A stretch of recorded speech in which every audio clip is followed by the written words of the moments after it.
spirituality, it appears as a small point for something that's unclear, for something that's unknown, and it sparks in us a certain search for that root of the soul.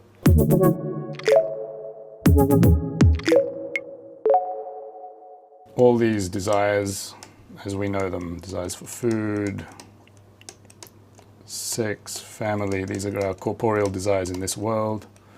And as the desires grow, we have desires for money, honor, control, knowledge, and in the final development of the desire, we have the desire for spirituality, which is born, or as we call it in the wisdom of Kabbalah, a point in the heart.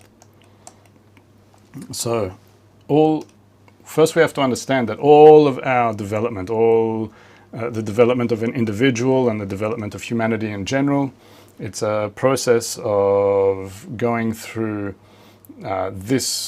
experiencing this in action, experiencing this growth of desire and feeling that desire on all kinds of levels. This desire is an emergence, this corporeal desire is an emergence of what was once a state where we all shared what's called a single soul. It was called the soul of Adam HaRishon. You could say it was a state before all this came into play. It's actually omnipresent, but for the sake of this right now, we'll talk about it as being as a state preceding the development of the desire in this world. So we were once in this one soul called the Adam HaRishon. Up here, that soul shattered. It went through a process which shattered. And the experience of corporeal life as you and I know it, our inborn perception of all these desires and pleasures all around us. So that is all this sensation of being separated from that soul that we were once connected to. We were once parts of that soul in an unconscious adhesion with it, and therefore we have no recollection of that state of being connected to that soul in our current lives. And our current lives, including the life of all of humanity over the generations, is all a process of regaining the consciousness of being that one soul of Adam HaRishon that we once had. So all this process happening here is a process of what you could call incarnations, where what's incarnating? It's not really incarnating, but it's a desire that's growing and growing and growing, and each time the soul is undergoing a certain changes. What one set of five senses, sight, smell, hearing, touch, and taste, experiences in one lifetime, at a certain point the desire stops for those. That's a state called corporeal death that we know. And because there's this process of the desire developing to a point where it's regaining consciousness of that one soul that it was once connected to, so it eventually, those five senses that departed, we lose consciousness of that self that we once had in this world, and that desire, which is still growing, it's as if it clothes or dresses a new set of five senses, and continues the process of going through this process of the desire's development until this desire for spirituality eventually appears. This one here. The desire for spirituality is not a full-fledged desire. It's not a desire where we, like the other desires, where if I have a desire for money, it's very clear to me what that desire is aiming at. I can picture money, I can picture making money, and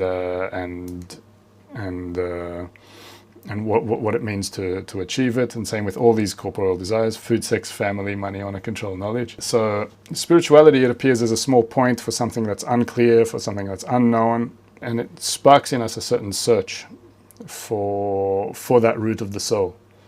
Now, when we attain the purpose of this final level of desire, the purpose of this final level of desire is literally the purpose of why we were created, which is ultimately to attain that adhesion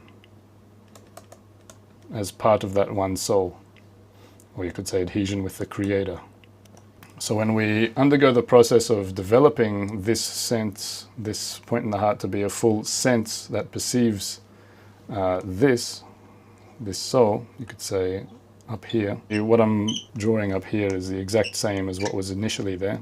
So when we develop it in that direction and make it develop to perceive that fully, so that's considered that we attain the purpose of our lives while we're alive in this world. We attained the perception and connection to that soul, to that one soul that was created.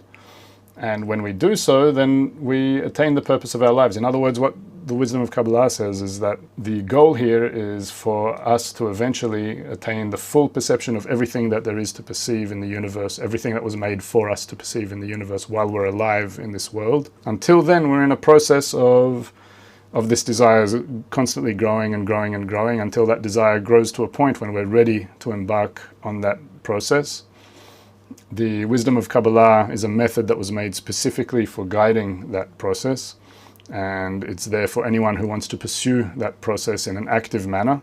But whether a person studies the wisdom of Kabbalah in an active manner to attain that soul or not, that desire is still going to keep growing and growing and growing, and eventually it's going to be pushing everyone to attain this state of perceiving and sensing the soul, or you could also call it the system that we're all in, the system of Adam HaRishon, that one soul that was created. And the difference here is that we're talking about that when we attain that, then we attain the sensation of eternity and perfection while we're alive in this world. This full attainment of what this desire initially emerges as a point to achieve gives us that full attainment of literally everything we can possibly attain in this world, and that makes for our completion. And by doing so, we no longer need to reincarnate. There's an article, by the way, by Rabash, Kabbalist Baruch Shalom Hadavi Ashlag, the teacher of Kabbalist Dr. Michael Laitman, where he specifically writes about that. He says that, what's the level a person needs to reach so that they don't get incarnated in this world anymore? And it's the full 125 steps of moving from this state of having the point in the heart, the desire for spirituality, all the way up to the full attainment of the soul.